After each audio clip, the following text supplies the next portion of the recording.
I want to ask you a question straight out, flat out. I want you to give me the honest answer. What do you think the chances are of a guy like you and a girl like me ending up together? Least you can do is level with me. What are my chances?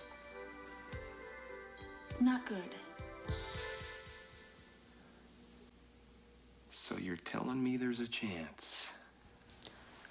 Hey guys, what's up? My name is Anthony, and welcome to another edition of B&A Sports Talk. So the first thing I want to talk about is Dwayne Haskins. Wow, Jamarcus Russell fall from grace much? I did not see this coming. I came out the video in the middle of the summer. This guy has a lot of talent, but he needs to hone in. He needs to become more mature. That was basically my main point. And what we see with Daniel Jones, he's mature. He takes things on the chin. Dwayne Haskins was a mess. I'm not too sure what demons he's battling or anything like that, but he was young. Only 1 year in college, came out. But it worked for Kyler Murray. It worked for different quarterbacks like that. But some guys aren't made for it. Even Urban Meyer coming out, I was like, Dwayne Haskins probably isn't ready. I just remember him 15th overall pick, smiling when Daniel Jones was picked ahead of him. Daniel Jones is mature. He has those abilities. Now, he may not make it, but we at least know that he has the base solid. He's not going to cheat on his wife. He's not going to beat somebody down. And really, what quarterbacks have really, besides, Big Ben, have survived those sort of, traumas and problems? You need to be the leader of the team. You can't have all these extra problems. You can say Aaron Rodgers is a little bit of a diva, but as far as Dwayne Haskins, I wanted him. I was like, imagine him.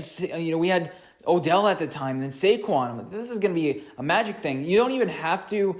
We say that in Ohio State he was throwing to wide open Paris Campbell and Terry McLaurin, and those guys were taking it 80 yards.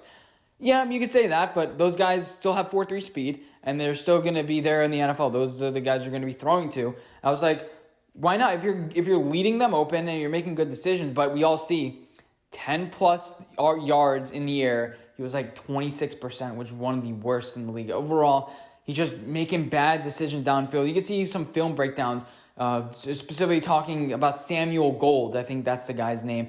Just breaking it down pretty intelligently. He's just not making good decisions down the field. He's good in the screen game. He gets the ball in 1.9 seconds, but no, he can't. When it comes down to it, he can't make those throws with accuracy. He has a big arm. He can do it in shorts and t-shirt, but overall, that's what we kind of learned about Dwayne Haskins. We got to realize what we learned from here. There's no exact formula for quarterbacks, but you have to have pretty much a solid head on your shoulders, and that wasn't it. Let's talk more about Daniel Jones. 2019 Jones versus 2020 Jones. As far as the game, he played fairly well. One of his best games of the season. Definitely top 13. But no, he played a solid game. It's just when you don't have the ball, you can't do much on offense. And then you feel like you have to force some balls, and it kind of takes you out of your game. I don't even blame the defense. It's just some missed tackles, especially that one with Tate Crowder. Isaac Yiadom had a pretty bad missed tackle.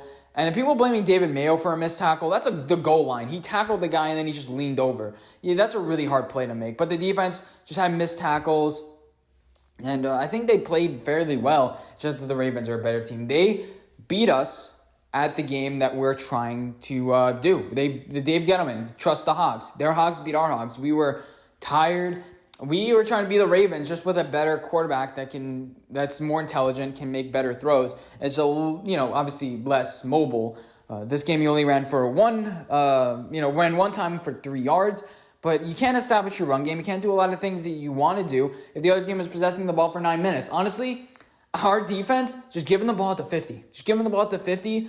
Okay, so we stop them and they kick a field goal. Or, they get a touchdown and we get the ball right back.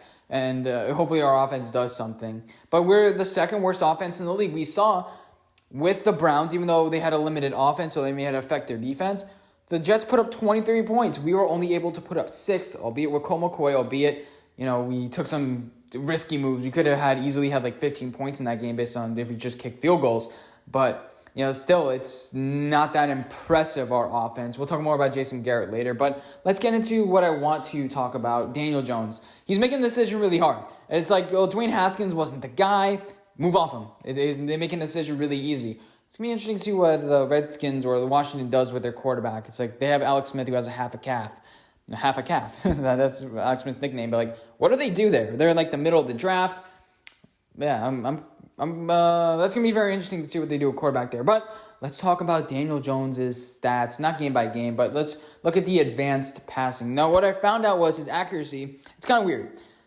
His bad throw percentage has gone down. It's around a Patrick Mahomes level, but his accuracy has also gone down. His ball placement isn't great, like that Slayton pass. I guess that's kind of being like a back shoulder, but I'm like, was it really that accurate? And it's hard to be accurate downfield, but he really has like they call him Danny Dimes. He really has like a dime where it's like perfect. Sometimes it's like a little bit off. He leaves some things to be wanted, I guess. But overall, he throws it. He puts it on the spot. Only that one miscommunication to Shepard where he made the right decision. The things are off. His accuracy is about the same as Baker Mayfield and Kyler Murray. Meaning those guys have a lot of yards.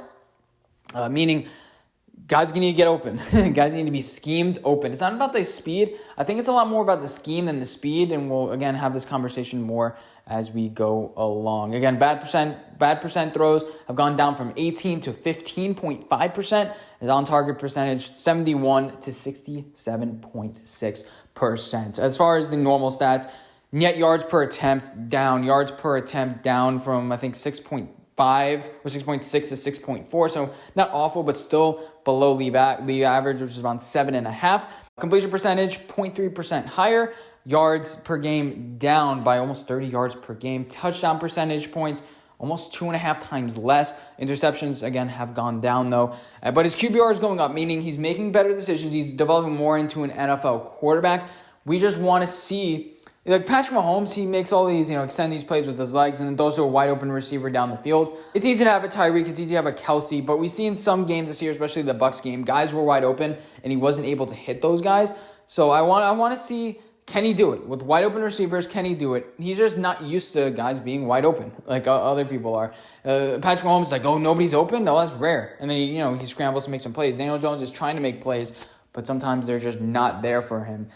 He has the fourth highest sack percentage, I believe, or fourth highest sack rate, but he has the fourth highest pressure as well. It doesn't quite match up to last year. It feels like he needs to work a little bit with dump offs. We know Wayne Gallman and all the running backs we have now aren't really that great receiving threats. Yesterday, fairly impressive by Wayne Gallman. Fairly impressive by him out of the backfield, but he just messed up some blocks. If receivers aren't getting open, pocket time is kind of a deceiving stat. It's like he's either holding onto the ball or he's getting a lot of protection.